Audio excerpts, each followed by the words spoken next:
পৃথিবীর ম্যাপটা দেখেন, 1945 সালের আগে ইসরায়েল নামে কোনো দেশ ছিল না। ইসরায়েল দেশটাই ছিল না। এই ইহুদি দলগুলি, এই দলগুলিকে সন্ত্রাসী বলে ডাকতো ব্রিটিশরা। তারা একটা ইহুদি রাষ্ট্রের জন্য লড়ছিল।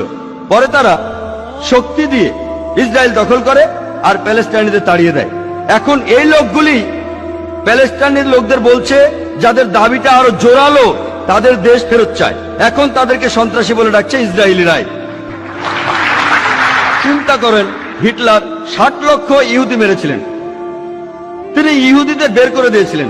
তারা প্যালেস্টাইনে যাবে কেন? প্যালেস্টাইনিরা তাদের জ্ঞাতিভাইদের আমন্ত্রণ জানিয়েছিল। তারা যদি কোনো দেশ চায় তাহলে জার্মানিতে ফিরে যাওয়া উচিত, ইউরোপে যাওয়া উচিত। চিন্তা করেন, প্যালেস্টাইনিরা তাদের স্বাগতম জানিয়েছিল। ধরেন আপনার বাসায় একজন মেহমান আসলো, অচেনা সেই লোককে আপনি বাসায় থাকতে দিলেন, আর কিছুদিন পর সে আপনাকে বাসা থেকে বের করে দিল। আপনি দরজার সামনে বলতে থাকলেন, আমার ঘর ফেরত চাই, ফেরত দেন। লোকে আপনাকে বলবে সন্ত্রাসী। ঠিক এই ঘটনাই ঘটেছে। আজকে এই প্যালেস্টাইনিদের সন্ত্রাসী বলা হচ্ছে কেন? তারা তাদের দেশ ফেরত চায়।